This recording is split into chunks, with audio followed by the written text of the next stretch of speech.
তারেক রহমানের হয়ে বারবার সংসদে দাঁড়িয়ে, সংসদের বাইরে দাঁড়িয়ে বলেন আমরা জুলাই সনদে তখন রাজি হয়েছিলাম, গণভোটে রাজি হয়েছিলাম, কারণ ইউনূস সরকারের ধান্দা ছিল যে তারা যতদিন ইচ্ছা ক্ষমতায় থাকবে এসব করে, সে কারণে ছিলাম। কিন্তু আমরা আসলে ইউনূস সরকারের ধান্দা বুঝেছিলাম, কিন্তু তাদের সঙ্গে একমত ছিলাম না। এবং তারেক রহমান কোনোদিন বলেন নাই না না সালাউদ্দিন সাহেব এসব বলবেন না, বরং পরিষ্কার তারেক রহমানের ইঙ্গিত ছাড়া ইউনূস সাহেবের এরকম প্রকাশ্য বদনাম, তার ক্ষমতায় থাকার ধান্দার বিষয়টা প্রকাশ করে দেওয়া সালাউদ্দিনের পক্ষেও সম্ভব হতো না। বাংলাদেশে 5ই আগস্টের দ্বিতীয় বর্ষপূর্তিতে একটা চমকপ্রদ ঘটনা ঘটেছে। প্রধানমন্ত্রী তারেক রহমান, প্রধান উপদেষ্টা, অন্তর্বর্তীকালীন সরকারের সাবেক প্রধান উপদেষ্টা ডক্টর মোহাম্মদ ইউনূসের হাতে হাত রেখে জুলাই জাদুঘর উদ্বোধন করে এসেছেন। আপনারা যারা লক্ষ্য করেছেন তারা নিশ্চয়ই জানবেন এই জুলাই জাদুঘর উদ্বোধন করা নিয়েই প্রধানমন্ত্রী তারেক রহমানের ব্যাপক আপত্তি ছিল। কারণ এই যে সব কৃতিত্ব তরুণদের দখলে নিয়ে নেওয়া এবং অন্তর্বর্তীকালীন সরকারি সেই বিপ্লবের প্রধান প্রতিভূ এসব প্রমাণ করতে এই যে এইসব জাদুঘর টাদুঘর করে ফেলা, এগুলো নিয়ে বিএনপি, তারেক রহমান মহা বিরক্ত ছিল। এবং এই যে একটা মুক্তিযুদ্ধের মানে সমতুল্য বিপ্লব ঘটিয়ে ফেলেছে তরুণেরা, যার কিনা নায়ক নাহিদ, আসিফ এরা এবং আবু সাইদের মতো এত বড় বিপ্লবী আর কেউ নেই। আর সেখানে তারেক রহমান, যিনি কিনা লন্ডনে ছিলেন 17 বছর আরামে আয়েসে, স্ত্রী কন্যা সহ, তিনি এ বিপ্লবের কিচ্ছু বোঝেন না, এ বয়ান প্রতিষ্ঠা করতেই এই জুলাই জাদুঘর। এবং বিএনপিকে সেখানে কিছু মাত্র কৃতিত্ব দেওয়া হয় নাই অন্তর্বর্তীকালীন সরকারের প্রধান উপদেষ্টা ইউনূসের ষড়যন্ত্রে, এবং তার সাঙ্গপাঙ্গরা মানে এসব মোস্তফা সরোয়ার ফারুকিরা মিলে সেই বয়ানটাকে আরো প্রতিষ্ঠা করতেই বেগম খালেদা জিয়া, তারেক রহমান, বিএনপির নেতা কর্মীদের এই যে দীর্ঘ 17 বছরের সংগ্রাম, কারাবাস, এসবের সব কিছু এই জুলাই জাদুঘরে তুলে ধরতে ব্যর্থ হয়েছে কিংবা ইচ্ছা করে এড়িয়ে গেছে। সেই জায়গা থেকে বিএনপির এই গণভবনের ভেতর হঠাৎ করে একটা জাদুঘর প্রতিষ্ঠা নিয়ে কোনো উচ্ছ্বাস ছিল না। এবং নাহিদ ইসলামদের বারবার আলটিমেটাম দেওয়া, মানে জাতীয় নাগরিক পার্টি বারবার বলছিল এত তারিখের মধ্যে না করলে সরকার পতনের আন্দোলন, অত তারিখের মধ্যে না করলে সরকার পতনের আন্দোলন। এই অবস্থায় অবশেষে 5ই আগস্ট এসে তারেক রহমান এই জাদুঘরটি উদ্বোধনটুকু অন্তত করবেন, সেই ঘোষণা সংস্কৃতি মন্ত্রী নিতাই রায়চৌধুরীর কাছ থেকে এসেছিল। অথচ মানে যেদিন ঘটনাটি ঘটলো 5ই আগস্ট, সেদিন তারেক রহমানের আশপাশে সেই জুলাই আগস্টের তরুণ বীরদের কাউকে দেখা গেল না, কাউকে সরকার দাওয়াত করে নাই, না নাহিদ ইসলাম, না আসিফ মাহমুদ সজীব ভুইয়া, না মানে ডক্টর ইউনূসের মাস্টার মাইন্ড মাহফুজ আলম, মানে কেউ না কেউ না কেউ না। এমনকি বিরোধী দলীয় নেতা জামায়াতে ইসলামীর আমির ডাক্তার শফিকুর রহমানও দাওয়াত পেলেন না। তারেক রহমান নিজে এই জাদুঘর উদ্বোধন করতে গেলেন। উদ্বোধন করতে গিয়ে বললেন এই যে জুলাই আন্দোলন সেটা কোনো ব্যক্তি, দল বা কোনো একক সংগঠনের নয়, এই কৃতিত্ব সবার, মানে এই কৃতিত্ব বিএনপিকেও দিতে হবে, এই কৃতিত্ব কিছুতেই নাহিদ ইসলাম, আসিফ মাহমুদ এদেরকে দিয়ে দেওয়া যাবে না, শুধু তরুণদেরকে দিয়ে যাওয়া যাবে না, 60 বছরের তারেক রহমানকেও দিতে হবে। এই বক্তৃতা দিলেন। কিন্তু তার চেয়েও বিস্ময়কর, সবচেয়ে চমকপ্রদ আমার কাছে যেটা, সেটা হচ্ছে তিনি কিনা সেই জাদুঘর উদ্বোধনে সাথে নিয়ে হাজির হলেন ডক্টর মোহাম্মদ ইউনূসকে। ভীষণ তাৎপর্যপূর্ণ। যে সময়ে এখনো তারেক রহমান রাষ্ট্রপতি নির্বাচন করে ওঠেন নাই এবং রাষ্ট্রপতি নির্বাচনের দায়িত্ব বিএনপির স্থায়ী কমিটি প্রধানমন্ত্রী তারেক রহমানের ওপর ন্যস্ত করেছেন।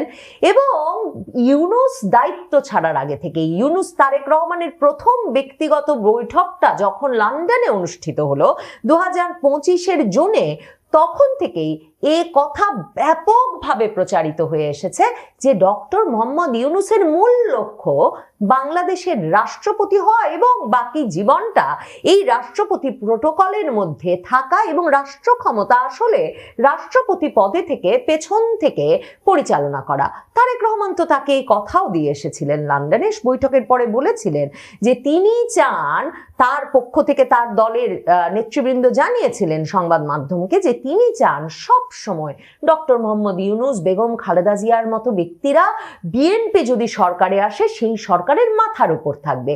তার মানে মানে কি তারেক রহমানকে শেষ পর্যন্ত নানা চাপে সিদ্ধান্ত নিয়ে ফেলতে হয়েছে যে ডক্টর মোহাম্মদ ইউনূসকেই তিনি মাথার উপর রাখতে হচ্ছে তাহলে তাকে, তার মানে ডক্টর মোহাম্মদ ইউনূস তারেক রহমান সরকারের রাষ্ট্রপতি হতে যাচ্ছেন খুব শিগগিরই।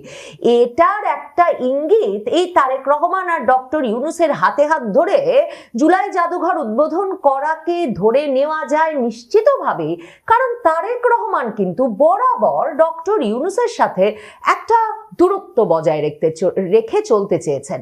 মানে ডক্টর ইউনূস দায়িত্ব নেওয়ার পর থেকেই তারেক রহমান, মির্জা ফখরুল ইসলাম আলমগীর, সালাউদ্দিন আহমেদরা তো বলেছেন নানা সময়ে, তাদের কোনো ধারণাই ছিল না যে এই ছাত্ররা বা সেনাপ্রধান ওয়াকারুজ্জামান শেষ পর্যন্ত ডক্টর মোহাম্মদ ইউনূসকে এনে একটা সুশীল সমাজের মানে সরকার গঠন করাবে, যে সরকার কিনা আবার কিছুতেই নির্বাচনটা কবে দেবে সেটা খোলাসা করে বলবে না এবং যতদিন ইচ্ছায় ক্ষমতায় থাকার একটা খায়েশ প্রকাশ করবে, সংস্কার বিচার এরকম নানা অজুহাতে।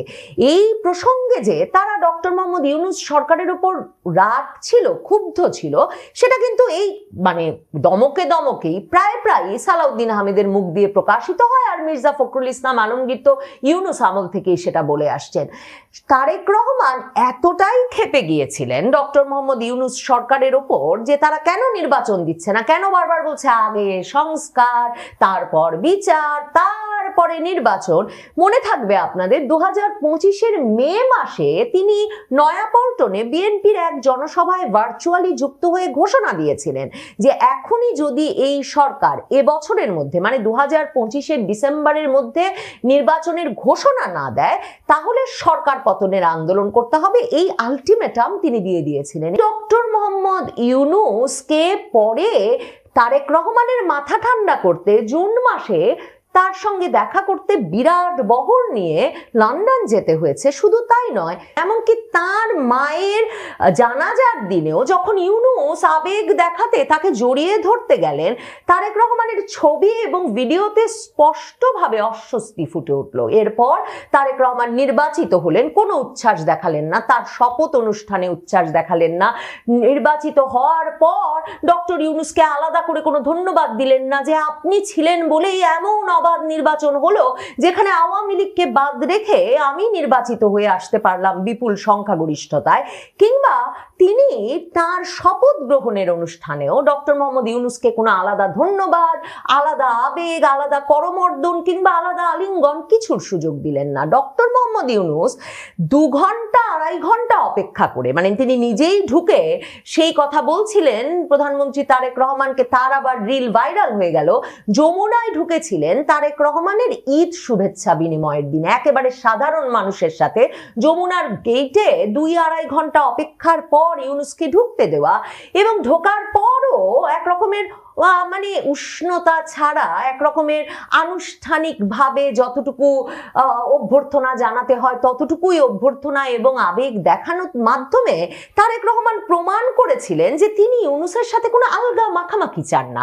আর সালাউদ্দিন আহমেদ তারেক রহমানের হয়ে বারবার সংসদের বাইরে দাঁড়িয়ে বলেন আমরা জুলাই সনদে তখন রাজি হয়েছিলাম, গণভোটে রাজি হয়েছিলাম, কারণ ইউনূস সরকারের ধান্দা ছিল যে তারা যতদিন ইচ্ছা ক্ষমতায় থাকবে এসব করে, সে কারণে ছিলাম। কিন্তু আমরা আসলে ইউনূস সরকারের ধান্দা বুঝেছিলাম কিন্তু তাদের সঙ্গে একমত ছিলাম না। এবং তারেক রহমান কোনোদিন বলেন নাই না সালাউদ্দিন সাহেব এসব বলবেন না, বরং পরিষ্কার তারেক রহমানের ইঙ্গিত ছাড়া ইউনূস সাহেবের এরকম প্রকাশ্য বদনাম, তার ক্ষমতায় থাকার ধান্দার বিষয়টা প্রকাশ করে দেওয়া সালাউদ্দিনের পক্ষেও সম্ভব হতো না। এহেন ইউনূসকে রাষ্ট্রপতি পদে কে এই নিয়ে যখন প্রশ্ন চারদিকে এবং তারেক রহমান সরকারের ওপর ব্যাপক চাপ, একদিকে ভারত সরকার কোনো পাত্তা দিচ্ছে না, শেখ হাসিনাকে বক্তৃতা দিতে দিচ্ছে, তারেক রহমানকে প্রধানমন্ত্রী উল্লেখ না করে বিমস্টেক সভাপতি উল্লেখ করে চাপ দিচ্ছে তা যাতে তিনি ওই দাওয়াত নিয়ে ভারত যান।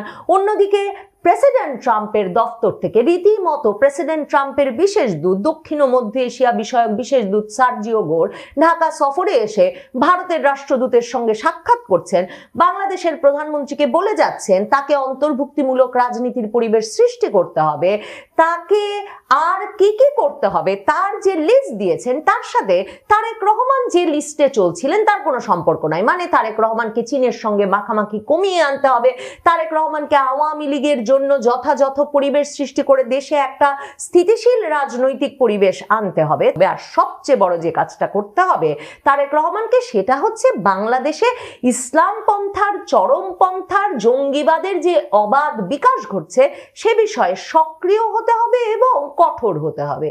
তারেক রহমান এই চাপে এখন একেবারে জর্জরিত, বিপর্যস্ত। মানে তিনি কথা দিয়ে বুঝিয়ে শুনিয়ে দেশে ফিরেছিলেন যে তিনি বাংলাদেশে খিলাফত প্রতিষ্ঠার রাজনীতি করার সুযোগ দেবেন না, চরমপন্থা দমনে ব্যবস্থা নেবেন, একটা অন্তর্ভুক্তিমূলক পরিবেশ সৃষ্টি করবেন। এসব কথা দিয়ে তিনি আমেরিকা, ভারতকে বুঝিয়ে, সেনাবাহিনীকে বুঝিয়ে ক্ষমতায় এসেছিলেন। অথচ এখন তিনি সেসব কথা আর রাখতে রাজি নন, কারণ আওয়ামী লীগ রাজনীতিতে ফিরলে, শেখ হাসিনা রাজনীতিতে ফিরলে তিনি তার আর কোনো প্রাসঙ্গিকতা দেখেন না বাংলাদেশের রাজনীতিতে। এই নিরুপায় অবস্থায় তিনি গিয়ে আবার ইউনূসের ছায়াতলে আশ্রয় নিয়েছেন, যেই ইউনূসকেও মার্কিন যুক্তরাষ্ট্র, ট্রাম্প প্রশাসন, মানে তিনি হিলারি ক্লিন্টনের বন্ধু, হিলারি ক্লিন্টনকে প্রেসিডেন্ট নির্বাচন করতে তিনি হাজার হাজার লাখ লাখ ডলার ঢেলেছিলেন। এবং এহেন লোককে, বিশেষ করে যেই লোক আবার বাংলাদেশে ক্ষমতায় এসে খিলাফত প্রতিষ্ঠার অবারিত সুযোগ করে দিয়েছেন, সেই লোককে মার্কিন যুক্তরাষ্ট্র বিশ্বাস করে না। কাজেই ইউনূস সম্প্রতি প্রকাশ্যেই বাংলাদেশে ইরানের রাষ্ট্রদূতের সঙ্গে সাক্ষাৎ করেছেন। ইরানের রাষ্ট্রদূত তাকে দ্রুত ইরান সফরে যেতে বলেছেন।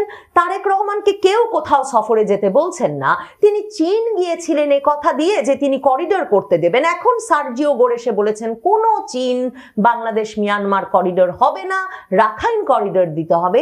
এসব চাপে বিপর্যস্ত তারেক রহমান শেষ পর্যন্ত আন্তর্জাতিক বিশ্বের খেলোয়াড় ইউনূসের পতাকা তলে আশ্রয় নিয়েছেন। ইউনূস বলেছেন তিনি ইরান পৌঁছবেন এবং এই যে মার্কিন বিরোধী জোটে একটা মুখ্য ভূমিকা বাংলাদেশকে রাখতে তিনি ভূমিকা পালন করবেন। মানে ভাবেন যে ইউনূস মার্কিন যুক্তরাষ্ট্রের সঙ্গে বাণিজ্য চুক্তি করে তারেক রহমানকে এমন একটা ফাঁপড়ে ফেলে গেছেন, সেই ইউনূসই এখন তারেক রহমান সহ বাংলাদেশকে ইরান অক্ষে নিয়ে যাবেন বলে কথা দিচ্ছেন এবং তার বিনিময়ে প্রেসিডেন্ট পদ পাওয়া। সবচেয়ে বড় কথা, বাংলাদেশে সর্বোচ্চ রাষ্ট্রীয় নিরাপত্তার সুযোগ সুবিধা এসএসএফ পিজিআর দিয়ে সুরক্ষিত থেকে বাংলাদেশের বিপুল আর্থিক সাম্রাজ্য রক্ষার সুযোগ পাওয়ার বিনিময়ে ইউনূস জুলাই জাদুঘর উদ্বোধন করতে গিয়ে ভুলে মাত্র এই কদিন আগেও যাকে কিনা বিদেশিদের সামনে নাহিদ ইসলামকে পরিচয় করিয়ে দিয়েছেন, নাহিদ ইসলাম নিজেই একটা ইতিহাস,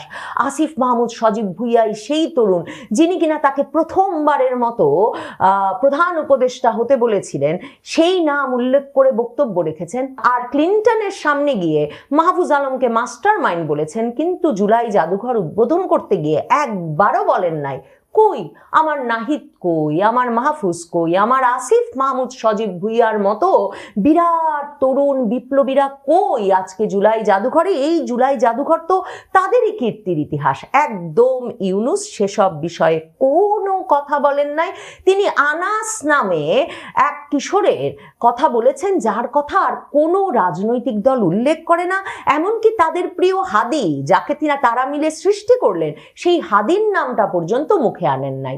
আর 11 দলীয় জোট বাইতুল মোকাররমের সামনে 5ই আগস্ট বিরাট সমাবেশ করেছে। সে সমাবেশে জামাতের আমির ঘোষণা দিয়েছেন এই সরকারের দিন ফুরিয়ে আসছে এবং 5ই আগস্টে তাদের এই সমাবেশ শেখ হাসিনা সরকারের পতনের সেলিব্রেশন, উদযাপন উপলক্ষে ছিল না, বরং ছিল তারেক রহমান সরকারের দুর্নীতি, গ্যাস বিদ্যুৎ না দিতে পারা এবং এই সরকারের আমলে মানুষের ব্যাপক জনদুর্ভোগের প্রতিবাদে। 11 দলীয় জোটের এই সভায় দাঁড়িয়ে নাসির উদ্দিন পাটোয়ারি মনে করিয়েছেন তারেক রহমান 17 বছর লন্ডনে আরামে ছিলেন, আয়েশে ছিলেন, তিনি কি করে বুঝবেন তারা যখন জুলাই আগস্টে প্রাণের ঝুঁকি নিয়ে রাজপথে ছিলেন সেই রাজপথে থাকার গুরুত্ব। কাজেই সব মিলিয়ে তারেক রহমানের পায়ের নিচে মাটি নাই। তিনি বোধহয় কোনোভাবে ভাবছেন ইউনূস শেষ পর্যন্ত তাকে বাঁচিয়ে রাখবেন, টিকিয়ে রাখবেন। তবে ইউনূস এমন এক ব্যক্তি